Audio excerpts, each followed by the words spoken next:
राज्यात अग्रेसर असणाऱ्या सोमेश्वर सहकारी साखर कारखान्यावरती नेहमीच उपमुख्यमंत्री अजित पवार यांचं वर्चस्व राहिलेलं आहे। कारखान्यातील सभासदांनी नेहमीच विश्वास ठेवून उपमुख्यमंत्री अजित पवार यांच्या ताब्यात हा कारखाना दिलेला आहे, परंतु या विश्वासाला कुठेतरी तडा गेलेला पाहावयास मिळत आहे। कारखान्यातील जी कामगार हजेरी आहे यामध्ये 50 लाख ते 1 कोटी पर्यंतचा अफार झाल्याचा अंदाज वर्तवला जात आहे।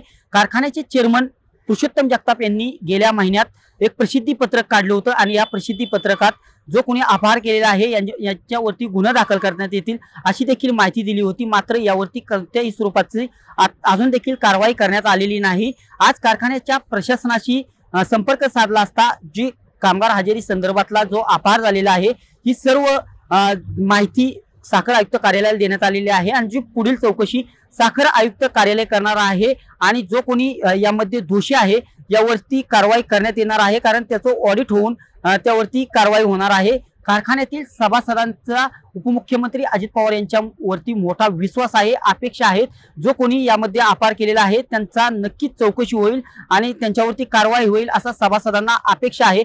साहजिकच येणाऱ्या काळात ही चौकशी साखर आयुक्त कार्यालयाकडे गेल्यामुळे साहजिकच गुन्हा दाखल होईल, कारवाई होईल असा देखील सभासदांमध्ये विश्वास व्यक्त केला जात आहे आणि येणाऱ्या काळात कशा पद्धतीची चौकशी होईल आणि कारवाई होईल हे देखील पाहणं तितकंच महत्त्वाचं ठरणार आहे।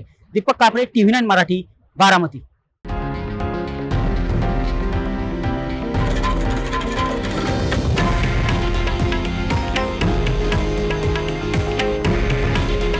हे आहे देशातील नंबर 1 न्यूज नेटवर्क आणि आपण पाहत आहात TV9 मराठी।